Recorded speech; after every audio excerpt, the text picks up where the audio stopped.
Hi అండి, అందరూ బాగున్నారా? ఇవాళ రెసిపీ వచ్చేసి ఉసిరికాయ నిల్వ పచ్చడి అనమాట. ఇక రెసిపీ అయితే స్టార్ట్ చేసేద్దాం. ముందుగా ఉసిరికాయలను వాటర్లో క్లీన్ చేసేసి తడి లేకుండా శుభ్రంగా తుడిసి ఫ్యాన్ కింద ఆరబెట్టేసుకోవాలి. నేనైతే 3 కేజీలు ఉసిరికాయలు తీసుకున్నానండి. 3 కేజీలు ఉసిరికాయలకి తరుగు పొరుగు బాగా నేను కొలుచుకుంటున్నాను. నాకైతే 6 సార్లు అయినాయి. 6 సార్లు ఉసిరికాయలకి 400 గ్రాముల చింతపండు తీసుకొని గుజ్జు తీసేసుకుందాము.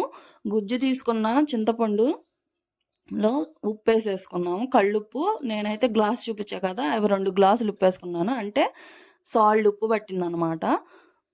సాల్ట్ ఉప్పు వేసేసుకొని చింతపండుని అయితే బాగా ఉడకబెట్టాలండి. బాగా ఎంత ఉడికితే అంత పచ్చడి నిలవ ఉండిద్ది అనమాట. ఇంకా మనం 1 కేజీ ఆయిల్ తీసేసుకొని ఆయిల్ కొంచెం హీట్ అయినాక ఉసిరికాయలు వేసేసి వేపేసుకుందాము. ఉసిరికాయలని ప్రెస్ చేస్తే కొంచెం విడిపోవాలండి. అప్పుడు ఉసిరికాయలు బాగా వేగినట్టు అనమాట. ఇంకా మనం ఉసిరికాయలన్నీ వేపుకున్నాక అదే ఆయిల్లో మనం పోపు వేసేసుకుందాము. ఆవాలు పచ్చిపప్పు వేసి కొంచెం వేగనివ్వండి. వేగినాక ఒక 50 గ్రాములు చిన్నులపాయలు దంచేసి చిన్నులపాయలు కూడా వేగనివ్వండి. ఇంకా లాస్ట్కి కరివేపాకు వేసి వేగనిచ్చేసి పక్కన పెట్టేసుకుందాము. మనం వేపుకున్న ఉసిరికాయలు, చింతపండు, తాలింపు ఇవన్నీ బాగా చల్లారాలండి. బాగా చల్లారితేనే పచ్చడి నిలవ ఉండిద్ది. కొంచెం వేడి మీద కలిపినా కానీ నిలవ ఉండదు అనమాట.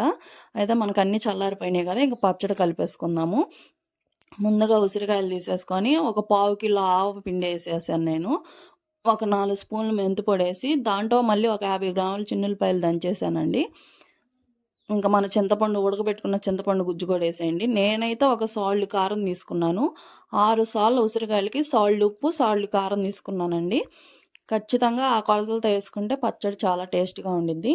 మన పోపు కూడా చల్లారిపోయింది కదా, ఇక మన పచ్చడిని ఒక డబ్బాలో తీసేసుకొని తడి తగలకుండా ఉంటే పచ్చడి ఎన్నాళ్ళైనా ఉండిద్దండి. నా రెసిపీ కానీ మీకు నచ్చితే నా ఛానల్ సబ్స్క్రైబ్ చేసి ఒక లైక్ కొట్టండి.